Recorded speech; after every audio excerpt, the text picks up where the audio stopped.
This is Loser Lee's podcast. This is the news for this week.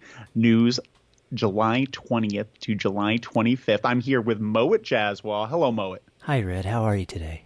We're doing great. Oh, We're doing good. great over here at the Jefferson household. Oh, man. That's the beauty of having these fancy mics now is you can get really close and whisper, and it's probably, I bet it sounds really pleasing. I want this to be our news voices while our AEW reviews are like, hey, yeah. Here we go, Kermit. This one is very intimate. My name is Red Jefferson, if I didn't say that earlier.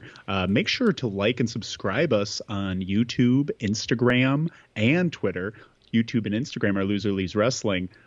Twitter is Loser Leaves Pod. We like to keep you on our toes, our fan base. Should we change that? I think we should change that. We will change it. It's really fun for me right now. Is it fun? Okay, good.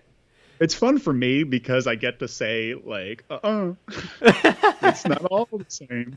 It's like me with the one on Instagram. Like, God. Yeah. Gotta keep bringing it up to people. Like, it's different. I'm being different today. You're number one. Yeah. That's what I like to.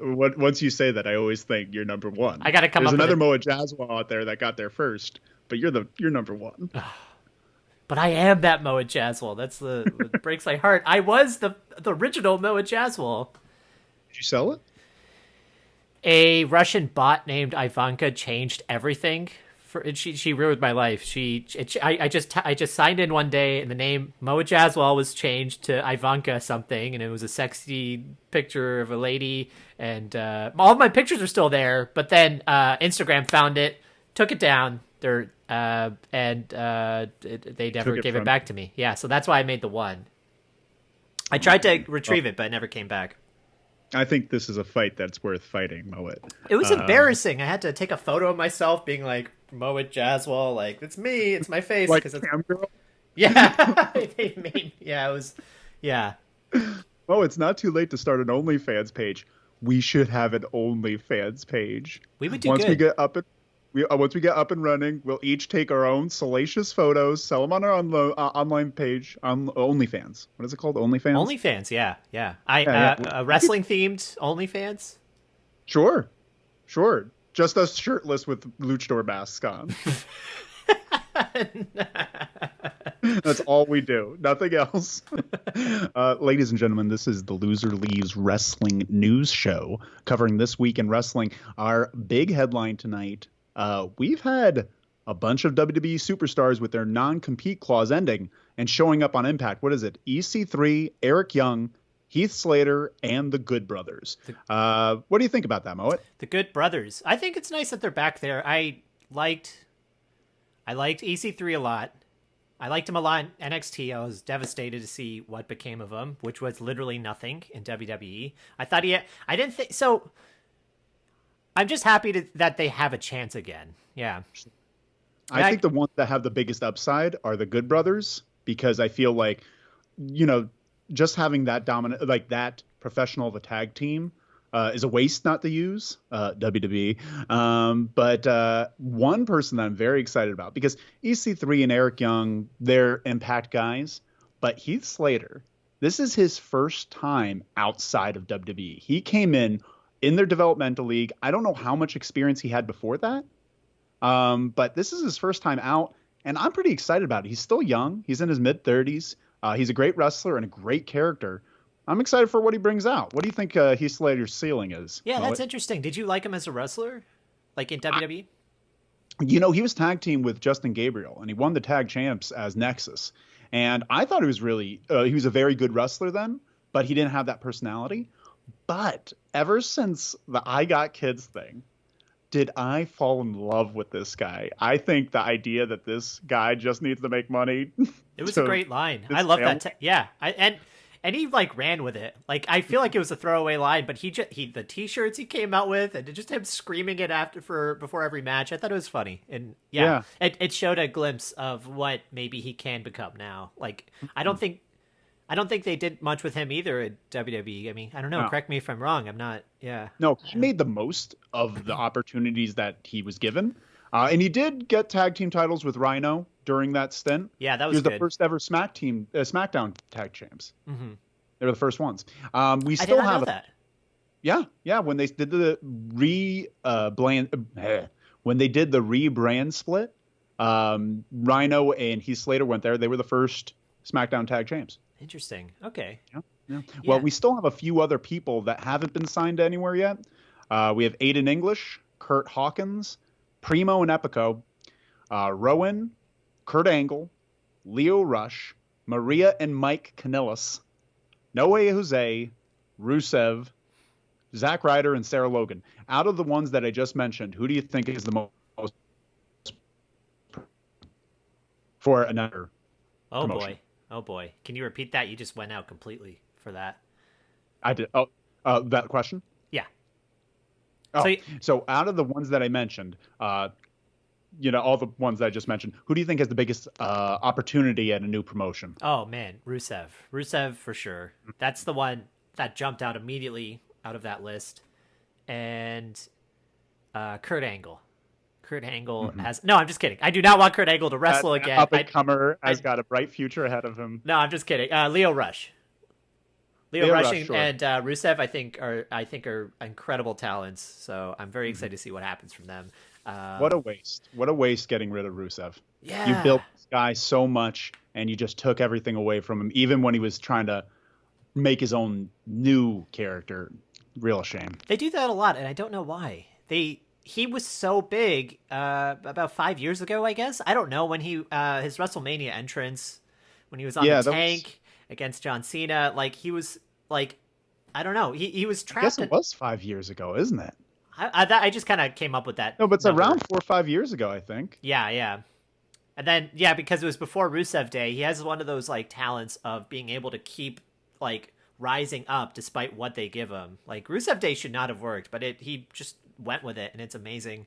And when he started, he was part of League of Nations, like another kind of like, I guess, racist sort of thing where they just bring in every foreigner for no reason and put them in a stable. Like I hate that they did that in like modern day. But yeah. Rusev once again like got it over and got like so I'm excited to see what he does now. I heard he might go into New Japan. Oh heck yeah. I think all of these should go to New Japan. One person I'd love to see, I like Eric Rowan. I think Eric Rowan could be a real cool monster in a lot of different places. I don't want him in AEW. I don't want him there. Luke Harper's there, or Brody Lee, and we don't need them to have any more similar characters. Yeah. We already discussed on our regular podcast how I really dislike that. That's Loser Leaves Podcast. Loser Leaves Wrestling. Oh, well, it's a Loser Leaves Podcast. Oh, man, we got to figure this out. Well, we have a YouTube channel. We can agree on that. Lord. Next story up tonight, Ric Flair's wife gets COVID. Now, this is Fifi from the Flair for Gold series in the early 90s WCW. They are married now, and Ric Flair vehemently, how do you say that word, Moet? I'm not going to try. Super denies. Vehemently? I don't know. Ric Flair's super denies that he has COVID. He doesn't believe it to be true. He's showing some minor symptoms, apparently. But his wife does have COVID, and apparently she's not doing too great. So our thoughts and prayers for Ric Flair's family. Let's just move on from there. There's nothing really to say with that one. MVP has a new stable. MVP has a new stable with Shelton Benjamin, Bobby Lashley. Anyone else in there? I don't know. I actually did not know about this because I'm not paying attention to WWE that closely anymore. But I did hear that he has a new stable and that it might become the Nation of Domination, or that was like an idea. That was the idea. So essentially, they were planning on doing a new Nation of Domination, and it was going to be led by Farouk. Ron Simmons was going to be their leader, their mouthpiece, and the idea of Nation of Domination was ixnayed because it's incredibly tone deaf, specifically for the world that we're in right now. But they thought that a better name for the stable was Hurt Business. The Hurt Business. What a terrible name. What are your thoughts on the Hurt Business as a name? It's just boring. I don't know why. Like, what? It doesn't. I don't care. That's how I feel about it. Yeah, that makes sense. There's not a lot to say. Yeah, I actually thought the Nation of Domination could be a cool gimmick today, but the thing is, I don't trust WWE audiences to treat it with respect. I think they would boo it. I think it would work if they were a face team, because I think that's a face concept now. But I don't think it would be seen that way, and I just don't trust it. Yeah. Yeah, I have no doubt in my brain that it would be handled poorly. And because they would be heels, they almost certainly would be heels. Sure. So having a militant black group, people booing them, or potentially, we don't have crowds yet, so we don't have to worry about that. Oh, that's a good point. Yeah. But we're moving on to Keith Lee relinquishes the North American title. And he said something along the lines of he wants to give the opportunity that he had with winning it. But I feel like it's a weird way to move the title off of him. What are your thoughts on people relinquishing title belts? I think it's a waste. What a waste. What a waste of that moment. I think it was short-term booking. I think it was short-sighted to give him that opportunity, and it's a great image. It's a great image with him holding the two belts, with the fireworks and all that going off, but that's all they did with it. Like, I think there was if you're going to give, I'm never a fan of one wrestler having two belts. I think it's obnoxious. But if you're going to do that, there are all these great storyline elements that you could do with it, like have him defend both belts consistently, either on the same show, or maybe do like a thing where like he has to do the North American title like every week, and maybe the real belt, like, just save it for pay-per-views. But like, you could do a thing where he gets worn down slowly over time because the schedule is too much. I think that could have been an interesting thing. But I think that exact way as well. If you're going to have two championships, I don't think, not only is it, double the prestige, it's double the work. And I feel like the idea of like, there's going to be some pay-per-views where he's going to have to work two matches. Then it gives a plausible reason for why he'd lose one of those matches, while still maintaining the fact that he's a monster. I don't mind the idea of one wrestler holding two belts, done sparingly, super sparingly. But relinquishing the title just seems so anticlimactic. Especially so soon too. Like, he just got both belts. Like, I'm not even sure if he defended either of them before that happened, or maybe no, actually he did once or twice, but still, like, maybe like give it some time, and then maybe he can have like a statement of like, he can even be cocky about it, like, I don't see there's competition, so I'm giving someone else a chance to do it, or something like that. Like, that would work. But this Sure. It doesn't. I just don't know why they went through with it in the first place, if that was like their intention. Because they're bums, Moet. They're total bums. That's what they are. Yeah. That's what I have to say. That's my hot take. Love Keith Lee, though. I love him. I have nothing against him. He deserves everything. Loser Leaves Wrestling is totally pro Keith Lee, and we want him on the show, right, Moet? We want him on the show. We're going to say it right now. We're an open invitation this is an open invitation. This is the open challenge to anyone on the AEW or WWE roster. To show your stuff. That's a great idea. Open challenge. We should have to talk to challenge. Us bums. Yeah.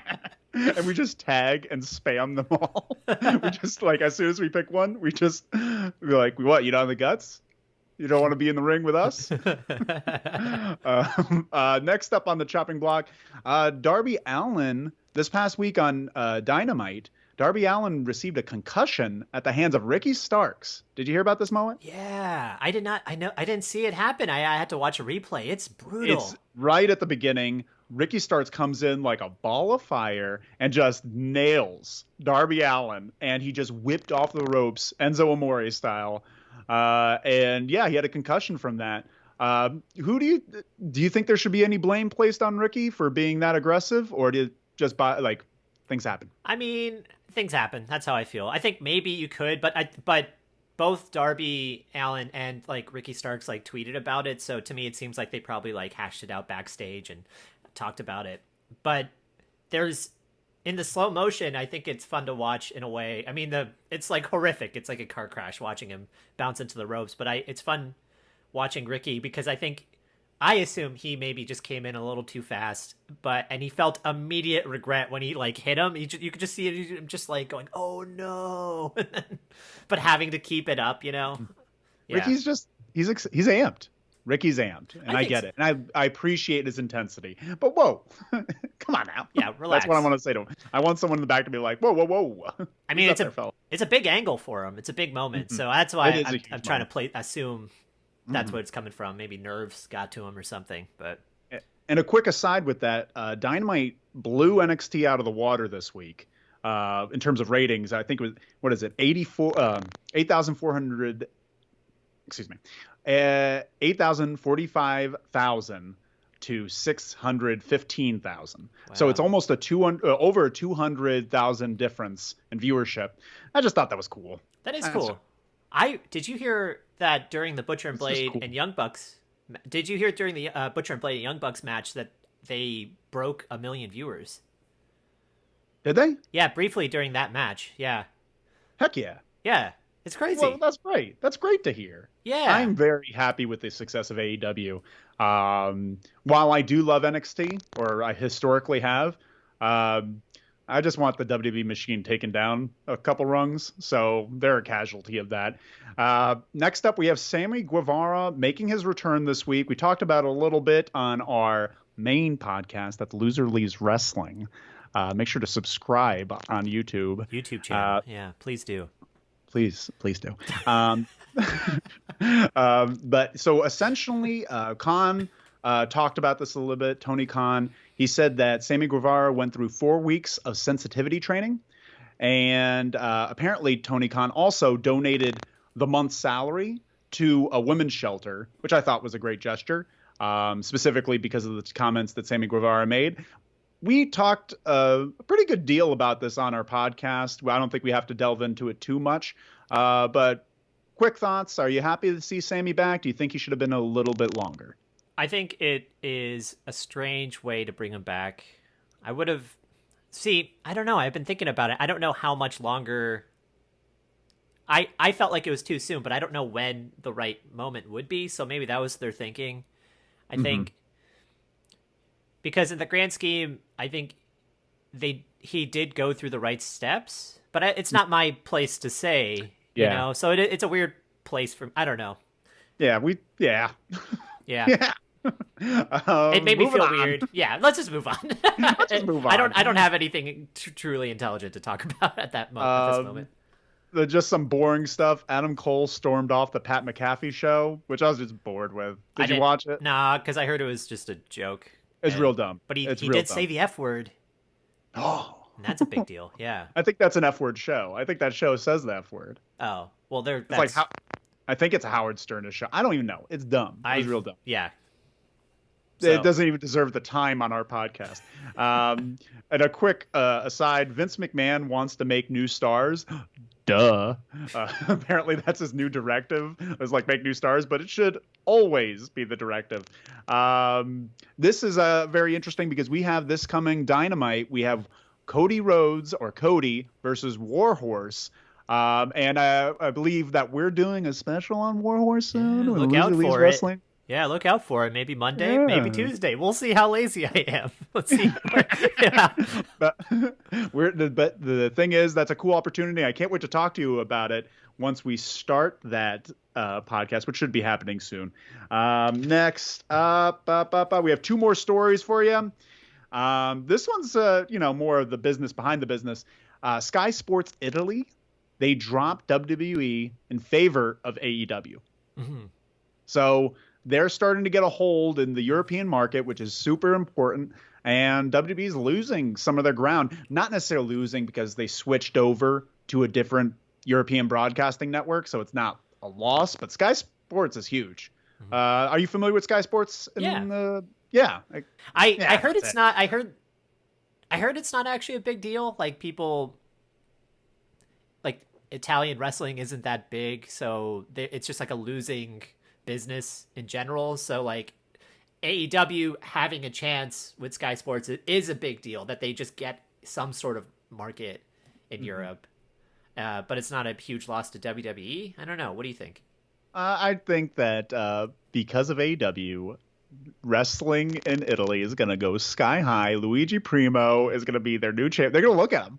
They're going to look at him now. That's a good point. I'm so excited about that. I think with Warhorse getting a chance, that opens the gates to anybody getting a chance if they're talented enough and get like enough attention on them, like in social media channels and stuff. So like Luigi Primo could get a chance there, and I love it. He's fun. Luigi Primo is an Italian stereotype wrestler out of Austin, but he's Italian, so it's cool. He's a pizza chef, but he's also a pizza chef, so that's cool. He's also a pizza chef. He throws pizza in the air, and that has been used as a weapon. Yes. That 100% has been used to throw in the person's face, disorienting them, almost like a green mist. His green mist is pizza dough. Pizza dough, yeah. And then we have the last story of the day, and this is the most recent. Kofi Kingston is injured. Now Big E is in line for a singles push, and it's about time.